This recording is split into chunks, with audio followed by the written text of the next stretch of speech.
Well, how about it? How about it? The NBA champions, the Toronto Raptors. They get the job done in Oracle. They hoisted the trophy. Kawhi Leonard, this guy, this robot, if you will. He leaves San Antonio. He leaves Popovich, arguably the greatest coach there is. For what? For what? He rested himself. He was faking the injury. Well, San Antonio, they ship him out. They ship him out of the country. And what does Kawhi Leonard do? He brings that squad to the NBA Finals and brings Toronto a championship. Oh, that's right. He also won Finals MVP. How about that, San Antonio? How about that? Very, very unique situation. Just unbelievable, and I can't wait to discuss how it all unfolded.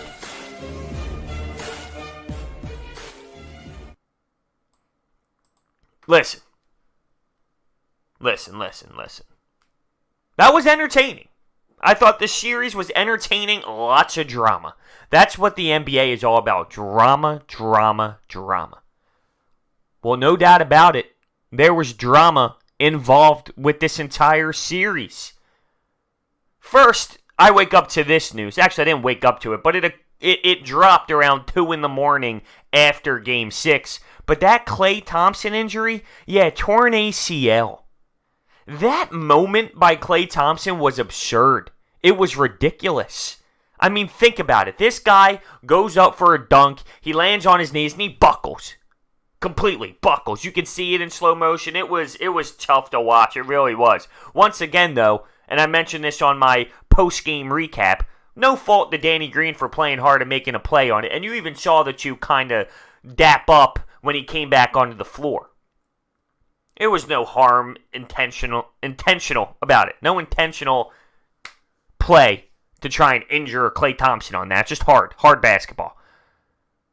But my man goes down, starts to walk off the floor, hears that if he doesn't come back to shoot his free throws, he can't play again. So he comes back out. He knocks down 2 free throws. He starts running back on defense and wants to play. Now, the Warriors foul to get him out of the game, and he's pissed off because he wants to continue to play. He's running down the tunnel. I was watching with my girlfriend. He's coming back. He's coming back. I looked at her right in the eyes. I said, he's coming back. It didn't look to the extreme of a torn ACL. And probably a lot of adrenaline going and feeling the hype from the crowd of Oracle when he comes running back on the floor. This guy is, no pun intended, a warrior. A warrior. I know that the KD situation probably made them a little bit more uncomfortable than they would have been if that didn't go down. But they did the right thing. Take him back, let him go get whatever he needs to get looked at, and figure out the situation before they keep him in the game to play. But it's so hard to keep Klay Thompson off the floor. So hard.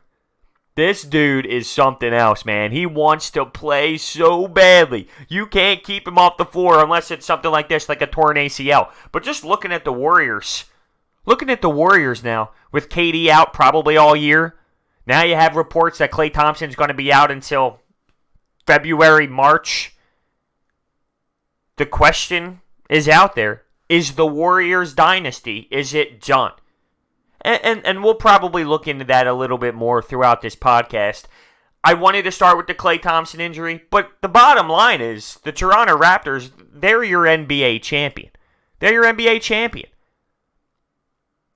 Such a crazy, wild ride, right? They end up making these powerful moves. They get rid of DeMar DeRozan. They bring in Kawhi Leonard on a rental, may I add. You change the coach of the year. Now, this is my one argument, and I truly do believe this. Nick Nurse did a great job, and I'm not taking anything away from what Nick Nurse did. But this narrative that Dwayne Casey, they fired him, that was the difference. I'll tell you what the difference was. LeBron James left the East. Really. I mean, the Toronto Raptors have been struggling with LeBron James every single year. Just couldn't get by LeBron James.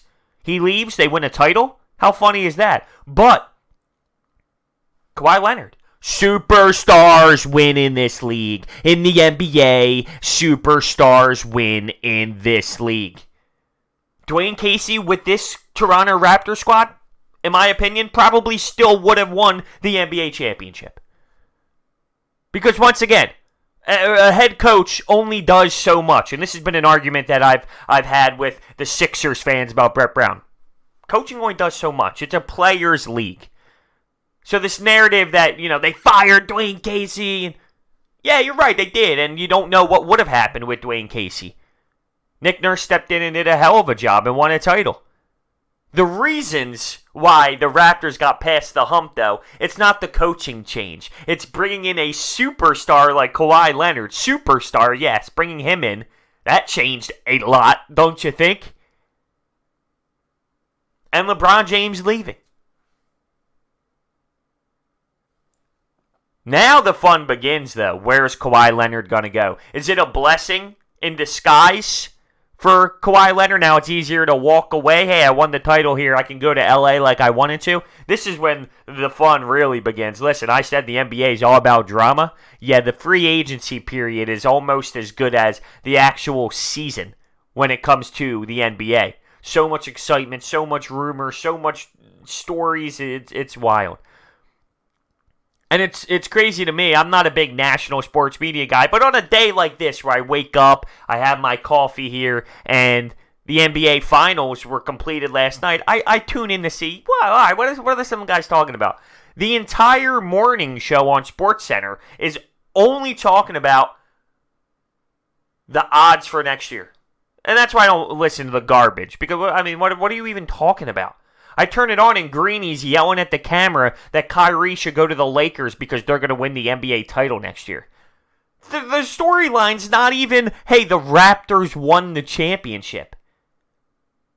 That's the storyline. Kawhi Leonard, this dude, gets shipped out of the country for leaving the best coach there is, where no one ever really has drama in San Antonio, and wins a title.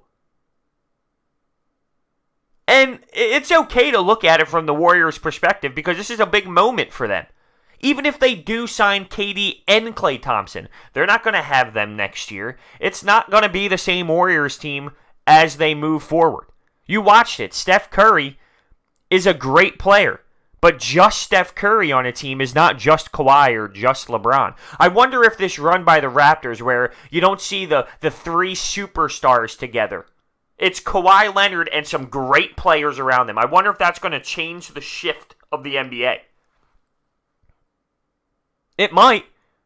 Realistically, the entire NBA is going to be different next year.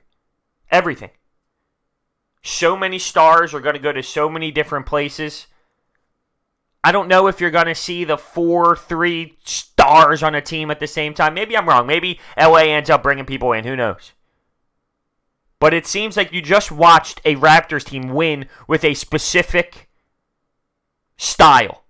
And sports are normally a copycat league. You see it in the NFL. Ooh, the Philly special works. What happens? You see 7 Philly specials in the next year of college football in the NFL. One specific way works, people start to realize that, and they build that way. I mean, you're hearing already the Washington Wizards want to offer the Raptors guy $10 million. Ujiri. $10 million to come there and have some stake in the stake in the ownership, and because they saw what he did, and all right, let's bring him in. Let's copycat what the Raptors did, and let's go. Smart move by the Wizards. I can't believe it's over, though. It sucks. It really does. It sucks that it's all over because I love my basketball. But speaking of Steph Curry and not being the guy, I'm sorry, he's not the guy to take a team over the hump by himself. And that's no knock on Steph. But he's not a Kawhi Leonard. He's not a LeBron. He's not a Kevin Durant. He needs some support. That's not taken away from what he is. And when it's all said and done, even though the injuries were bad, and you can pretty much sense that it was coming when Klay Thompson went down. You could sense the Raptors were going to make that push and end up winning the championship. You could just feel it. You could feel it. With all that said and done, Steph Curry missed a wide open 3 to win the game. And he drains that shot realistically. I'm not even going to go 9 out of 10 times. He probably hits that shot 49 out of 50 times. Really? How many times do you think Steph Curry made that shot? And it just wasn't their moment. It wasn't. All the odds were just set against the Warriors. They couldn't buy one. It just wasn't their year. They can't put their head down, though. They battled. They did everything they possibly could. They went out there. They competed to their best ability, and it just wasn't enough because the basketball gods, they were not on the Warriors' side. See, this is what I hate, and it's no one's fault. It really isn't anybody's fault. This is just sports and how it all plays out. The series is over. The Raptors are champions. Kyle Lowry gets it done. Wow, Kawhi Leonard. The Raptors, wow. Champions. Toronto. The city's going crazy. Drake, he's going crazy. By the way, real quick before I finish that point, if you didn't see Drake's reaction to Klay Thompson's injury, it's just Drake, I love him to death. I love him to death. His facial expressions, and there was a caption to the video and says Drake is just so over dramatic. You got to go find it on Twitter. It is the funniest thing in the world. Just thinking about him, not the injury or anything related to the injury. No. But what I'm saying is Drake's reaction, his facial expressions, his body, the way he uses his hands, just so over dramatic. It cracks me up how this guy is so over dramatic. As an artist, I love him, but man, is he a nipple outside of music. But let me finish my point, which I knew this was going to happen. I was going to get so sidetracked. Here we go. I got it. No one's fault, but this is how it plays out. The Raptors, champions. But what's the headlines? What's the storylines out of this? Woo! The Warriors and that injury bug. I love when it's, for example, last year's Stanley Cup Finals. You have the Washington Capitals, the Vegas Golden Knights. It wasn't an injury bug issue. It was just two great stories. The Washington Capitals and Alexander Ovechkin. They're fighting for the Stanley Cup, for the first ever Stanley Cup of his career. This guy's a crazy guy. Vegas Golden Knights, they're a franchise that just came in this year. They're an expansion team. And it was just beautiful championship hockey. I wish it was two healthy squads battling it out. It goes to 7. Both teams are fighting. Kawhi drops 45 and 15 in Game 6. Klay's got 40. KD's got 32. Steph a little quieter overnight, 22 and 7. And it was just fighting and battling and two healthy teams and let the best man win. Of course, that's how everybody wants it, but man, do I love when it's that way. I hate that. Everything that's being stated, and it's reality though, as much as the Raptors fans don't care, which listen, I don't blame them that they don't care. If the Sixers beat the Warriors this year, I would have been just as happy as the Raptors fans are right now. They should not think of it as, oh, well, there were injuries. No, that's part of sports. But when analyzing this thing and discussing how it all played out, Kevin Durant tore his Achilles. Klay Thompson tore his ACL. Looney had no shoulder or ribs or whatever the hell was going on with this guy. Reality is, damn, was the injury bug a major factor. It's wild. It's not even like we're talking about, the wrist. Klay Thompson broke his wrist. Okay. That's terrible. Terrible.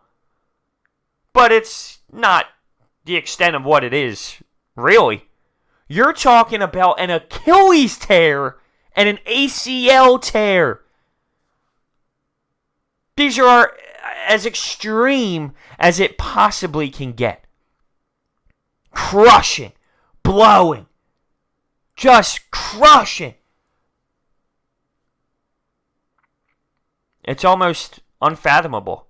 When I saw the report, when I saw the Woj bomb, torn ACL. And the reason why I didn't expect it to be that way is just because the way that he perceived after. He ran the floor from the free throw line all the way back on D and was pissed off when they fouled on purpose.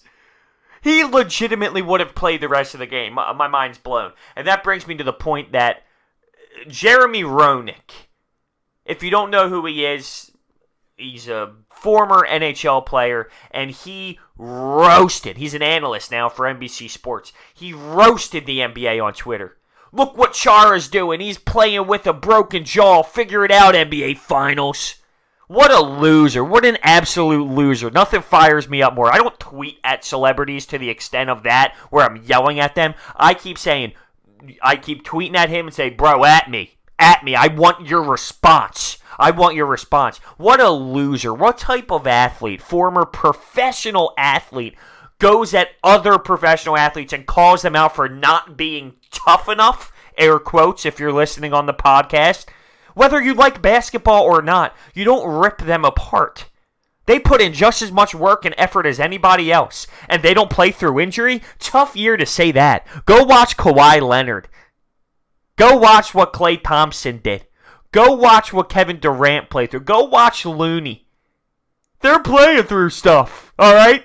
It just pisses me off. Like, what sick joke? How do you have no respect for other athletes when you are a former pro? Whether you enjoy the sport or not, dude. Have respect. These guys fight through injuries. It's not the same as hockey injuries. Sure, I get it. But what a loser. I'm sorry, that just fires me the hell up. It really does. It fires me the hell up.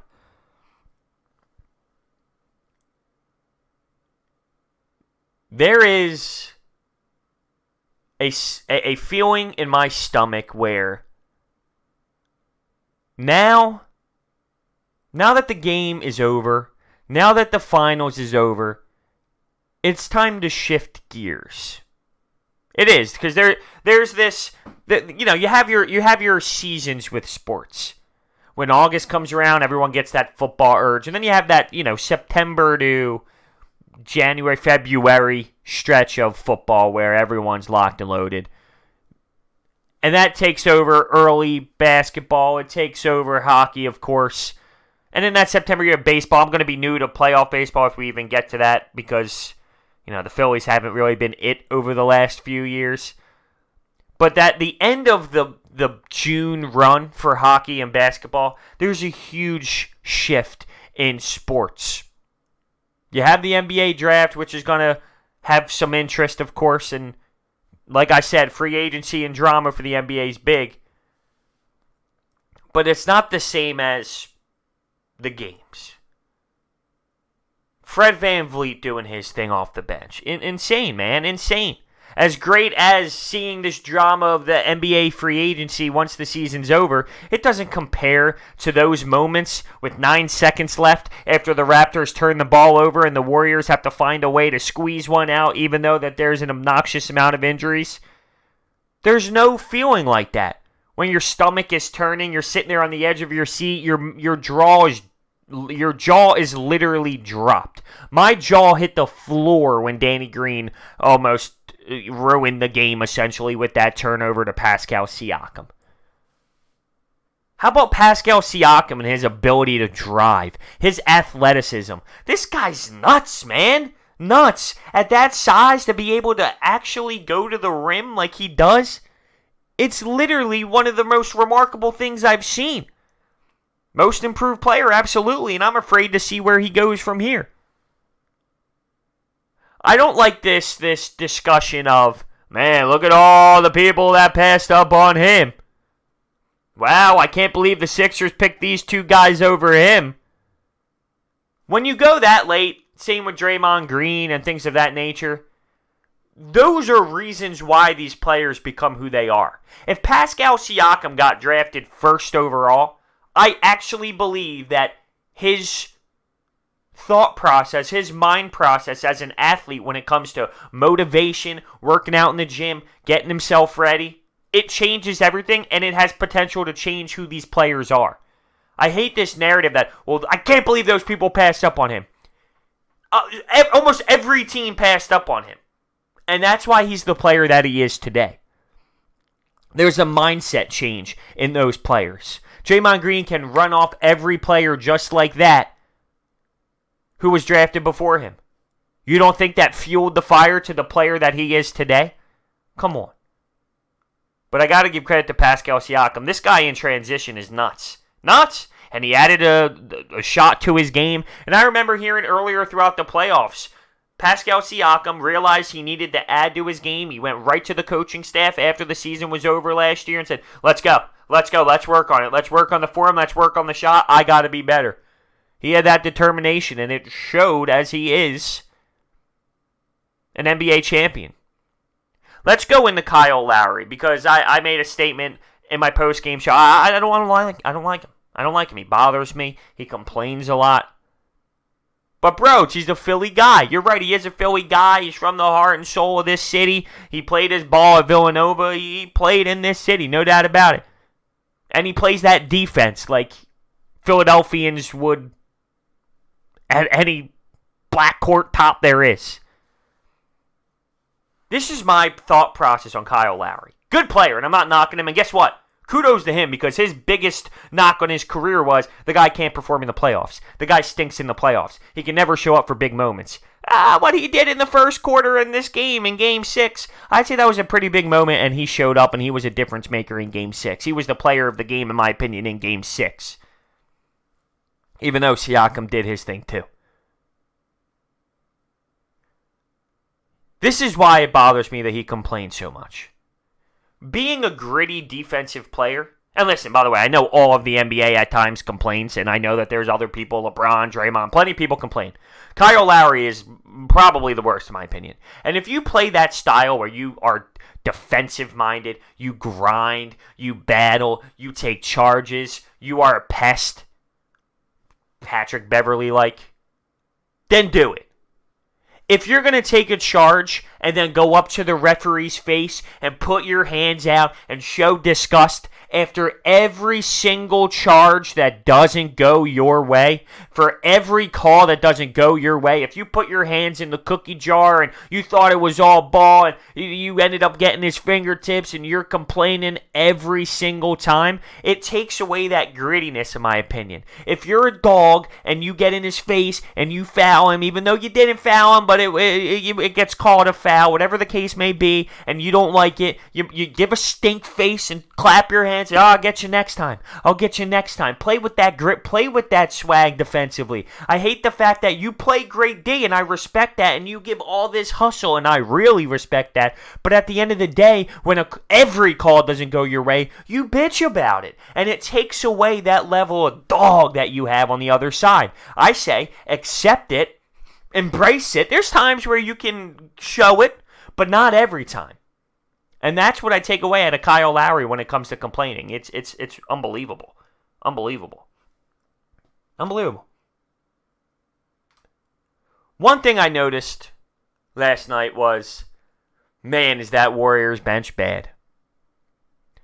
Early in the fourth quarter to get some rest for Steph Curry, they had to rock a lineup. And man, and that's what happens when you have stars. That's what happens when you have a lot of people on your roster that are superstars. And let's be real. When you break it down, yes, the Warriors bench was really bad. It's tough to watch Sean Livingston go out there with Quinn Cook and these guys out there. It's just bad. Who else am I thinking off the top of my head? Andrew Bogut and then these players. It's hard as hell to watch. But superstars win in this league. Stop me if you've heard that before. And if KD and Klay Thompson and Steph Curry and they were all healthy, regardless of who the bench was, they have a way better chance of getting the job done. And I just talked about how the narrative might change and how everything might change because you watch Kawhi Leonard do it and it's a copycat league. But this is reality when I'm talking about the Warriors bench being so weak. If you do go the route of 3 stars, your bench will be weak. But superstars win in this league, and if they were healthy, yeah, they can get the job done. And no matter how weak the bench is, you can make those 3 stars, rotate them, and have Kevin Durant on the floor with bench guys, or have Klay on the floor with bench guys, and rotate the 3 stars where the bench being a problem wouldn't be as much of a problem. And that's why you've seen the 3 stars work over the last few years. But that's not saying you can't see a cultural shift in the NBA, because once you see one team have success, normally other teams follow that. It's hard for me to sit here and say that probably will happen just because I think it's easier to win with 3 stars. Now, it's harder to get the 3 stars more than ever now. But if you are to have it, it puts you in a really great spot. And that's why the Warriors were the Warriors for so long. It's crazy. Like 5 years in a row, you could just see the toll on the body, on the mind too. This team has played so much basketball, this Warriors team. And they are dropping like flies because of how much basketball they've been playing. That grind, it's not all just a physical grind. There is a mental side of this too. But when it comes to the physical side of this, you could see it. You could see the fatigue that the Warriors were going through. It's just too much to handle. And that's human nature. It's human nature for it to be too much to handle on the body. These guys were grinding for so long, getting to June after June after June after June after June. At some point, your body is going to collapse. It's gonna just stop. And you saw it. And Draymond Green after said, "This ain't over. I hear the noise. It ain't over. This run ain't gonna happen." For next year purposes, I'm gonna have to say I'll probably bet that the Golden State Warriors aren't gonna make it, just because, Kevin Durant, whether he stays or goes, you're not gonna have him. Klay Thompson, you're not gonna have him until the end of the season. And listen, after watching what Carson Wentz went through, the last thing I'm going to do is sit here and expect Klay Thompson to come back late April, March, whatever the case may be, and just be what he was this year. But man, was he something special last night. Those 30 points, he had 30 points by the third quarter, and you could feel it. Game 6, Klay Thompson was in effect. He wasn't going to let that game go. He was forcing that Game 7. He really was. No, granted, I can't just say it automatically would have happened, but my sense, my gut feeling, which is normally right? Come on. It's normally right, huh? My gut feeling said, damn, Klay was going to do this. Klay was having everything in his power. He was knocking down threes at an unreal clip. Just overall throughout the series, this guy was at the elite level of nailing three-pointers and truly special. But speaking of elite level, Kawhi Leonard, flipping back and forth here throughout the teams. Kawhi Leonard, he wins a Finals MVP in San Antonio, switches over to the Eastern Conference, wins a Finals MVP. Special moment for him. It's just wild to think of where they all started with this Raptors team. Kawhi Leonard gets interviewed by the media. After DeMar DeRozan leaves, a hero in that city. Tell me something about yourself, Klay. He gives us that laugh. Terrible execution on my part. But he gives us that laugh, that awkward laugh. Who is this guy? What is he? He hasn't played in a year? Well, there you go. That's who he is. That's who he is. Oh, and by the way, what is he, 27, 28 years old? This guy has more in the tank. And that's a scary, scary thing. And as a Sixers fan, to have him in the Eastern Conference for a while, who knows, man? Who knows? There's so many different ways this can all play out. The speculation, where's it going to go? Who knows anything with this guy? Who knows anything? He's awkward, he's a robot, he's got a weird personality. He can easily pick up from an NBA championship team and leave and go to LA. Of course he could. He left Greg Popovich in the San Antonio Spurs in a very weird way, by the way. In a very strange way that people just don't do with that organization. Of course this guy can pick up from an NBA title team and leave and dip. There's a lot of question marks with the Raptors. Marc Gasol. There's a lot. Danny Green, who, by the way, had a horrendous Game 6. Definitely not tremendous. The hell happened to him in the big moment? The hell happened to him? When I take a look at the finals as a whole and the playoffs as a whole, I was extremely entertained. See, I'm a hockey guy, grew up a hockey guy. I was disgusted with the NHL playoffs this year, except for the Stanley Cup Finals. Stanley Cup Final Series, I was very intrigued, and I thought it was great. With the NBA, I normally despise the first round, and it was a joke, and the best teams win the first round. But once you get to that second, third, and the final round, the entertainment value was elite. You saw high-quality basketball, unbelievable drama, which once again, the NBA thrives on. And just as an entire playoff, as a fan, and having a team invested in it for quite some time,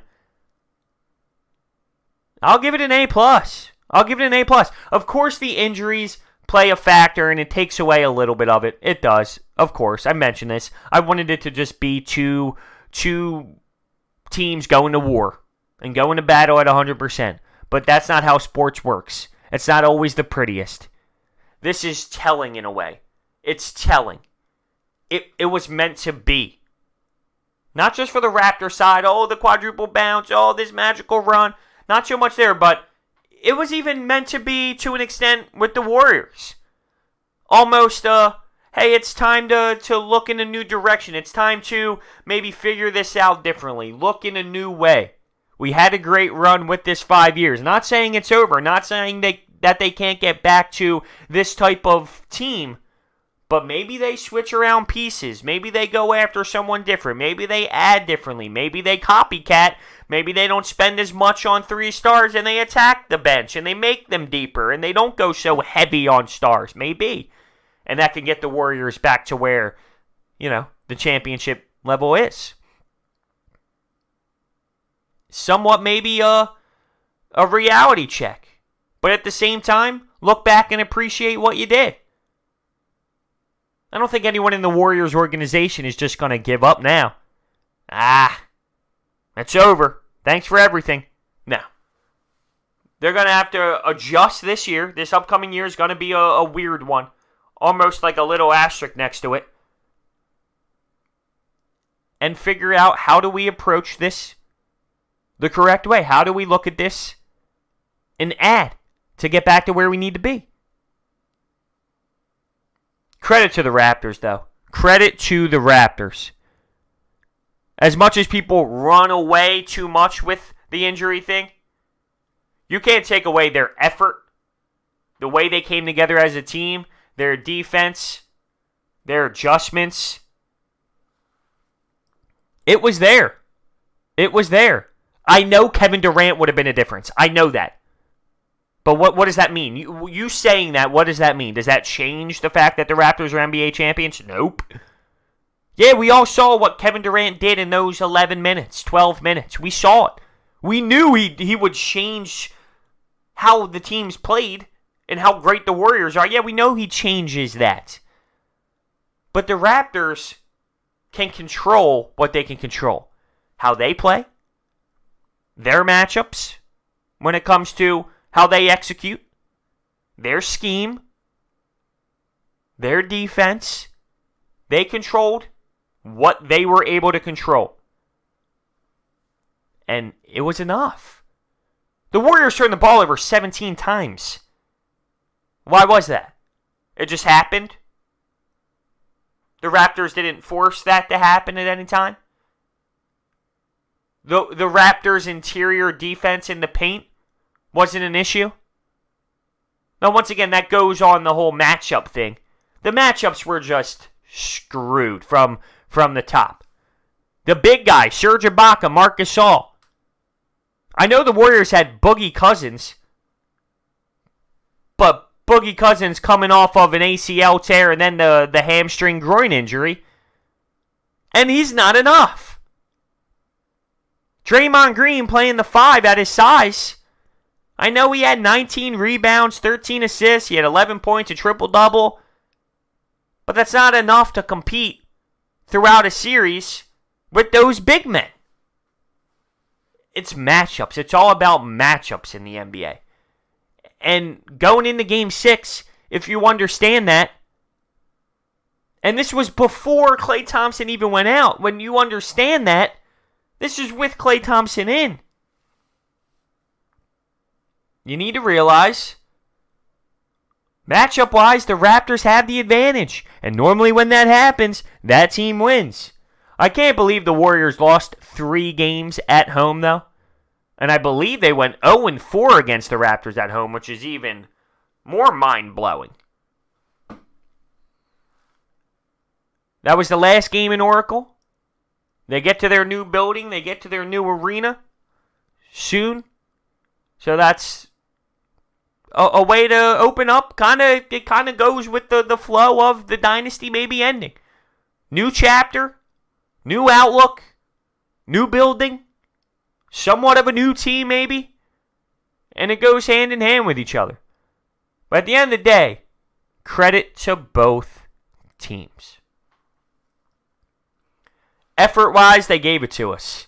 Both teams leaving it out there on the court. That's really what you can ask for as a fan with no one in the dog race, no one in the race, just watching as a huge fan of basketball. Give me everything you have. Get on the floor. Dive. Take charges. Make big shots. Compete. Don't give up. And at the end of the day, both teams gave me that. I know that. Both teams gave me that. I was satisfied as a fan. We made it to 1 game shy of the most games we could have seen in this scenario. I guess you could argue if every playoff round went 7, we could have had even more basketball. Sure, that would probably never ever happen, especially in that first round. But as for where this finals was, we were 1 game shy of the most basketball we could have seen this season. And that's what I was rooting for. I was rooting for 7 just because I wanted more basketball. It didn't come out that way. I didn't really care who won. I was intrigued with seeing, wow, can the Warriors really do this? Can the Warriors really fight back and make it happen and have that Cinderella story where they were down 3-1 and came back after blowing a 3-1 lead to the Cavs? Even though they were going through these obnoxious injuries this year, were they able to really get it done? But I also like the Raptors story and this Kawhi Leonard thing and this magical artwork that they put together throughout the offseason, and they took a huge risk, and guess what? They got a huge reward. That's why when these Sixers fans now, I can't believe it. I can't believe that we gave up everything for another second round exit. Listen, you take risks in sports. I'll live and die with the risk over sitting there and putting your hands under your bum and making no moves. There's a difference between being risky and being stupid. What the Sixers did was risky. It wasn't stupid. It costed us a second round exit, losing to the Warriors in 7. And I went on a rant before saying, losing the Raptors in 7. Yeah, that's what I said, right? I don't know if I said Warriors. I don't know why my mind's going all over the place. But I went on a big rant saying, why do Sixers fans just assume they would win the title? And I stand by that. But I also believe that the Sixers gave the Raptors the best bang for their buck. It's not like the Sixers are extremely far off, but they have holes. And trust me, the last thing I'm trying to do is get this into a Sixers Raptors debate. I know that's coming. I know that's what is going to be the topic of discussion throughout sports radio here in Philadelphia all day long. So that's why I'm probably not even going to listen. And by that, I mean, yeah, I'll probably listen. Here's the topic of the day for them. Well, you watched the Raptors win the title. How does that make you feel about where the Sixers are? Were they that close? What if the quadruple bounce didn't go that way? What do we do this offseason? Do we run it back, or do we make trades? Or do we sign new people? There's your conversation of the day here in Philadelphia, I guarantee it. Another solo podcast, by the way. Just because I get up early in the morning before work and I have my coffee and I wanna just talk sports, man. I want to talk about sports. I want to get in my mojo, sit down, relax. This is what I do before work. And guess what I do at work? I work at a sports radio station. It's a mindset that I have, that I love this damn thing. And I can't get enough of it. I tip my cap. That's what I do. If you're listening on the podcast, you can't see. If you're listening on YouTube, there's my tip of the cap. To the Raptors, the NBA champions. They deserved it. They did. Regardless of what you want to think, how it went down, the injuries, whatever you want to think. And they played a part, and I will never deny that. But let's not act like the Raptors didn't play hard or the Raptors didn't make shots. Fred VanVleet was special in Game 6. Serge Ibaka was special. Their players made plays. Pascal Siakam, special. Kawhi Leonard, what he did throughout the entire finals, a special. They didn't win because the Warriors didn't make it happen. They won because they went out there on the court and earned it. They still had to go out there and compete and make things happen. They still had to go out there and make big shots and stop plays and grind. I know that kills some of you to admit that. But take the bias goggles off and look at it in another perspective. I will never take away from the Warriors side that, yeah, you know what? The injuries might have costed them. But that doesn't mean I look at it in the other way and say, well, the Raptors don't deserve it. Nah, they don't deserve it. How can they deserve it when KD and Klay were out? The Warriors beat the Cavs when Kevin Love and Kyrie went down. The Warriors played Kawhi Leonard when he was on San Antonio. He goes down with that leg injury, ankle injury, whichever it was. Game 7 last year, the Rockets Warriors, Western Conference Finals. Chris Paul goes down. And the Rockets, they were looking good that year. That's just how sports goes. Players get injured, and the opposite team benefit from the situation. Not that anybody would ever want that to happen. Not that the other team's sitting there wanting someone to get hurt. No. And I would never go that far. As athletes, they want the best out there. They want to compete against the best. You can even hear Kawhi. He was asked the question, what did you think about Klay Thompson when he went down? He said, I wasn't even thinking about the game. Kawhi said, I wasn't even thinking about the game. I want him to be all right. That's my friend. I want my friend to be all right. It's a brotherhood, and you can even hear it when Kyle Lowry was talking about the KD situation, when the whole Achilles tear happened. There's a special bond between these guys. It's something that none of us will understand because we're not at that point. I sit here and talk about it. I don't go out there and take the charges. I do, but not at the NBA level. I do it when nobody even cares for it and nobody calls it because we're playing on that blacktop. But there's a unique bond involved when you're in that type of community. And they have this, this special friendship between them all. Except for like Russell Westbrook and Joel Embiid, and there's a few that there's some hatred. But that's what makes sports too. The rivalry factor. The two teams that really do hate each other. That's beauty of sports, as well as the love and friendship involved. So with that being said, we are going to end this podcast here. Thank you guys so much for listening to another podcast of Sports Talk with Broads. The Raptors, they are the champions, and you can't take anything away from them. You can't take away that elite defense. You don't see elite defense like this anymore. You just don't.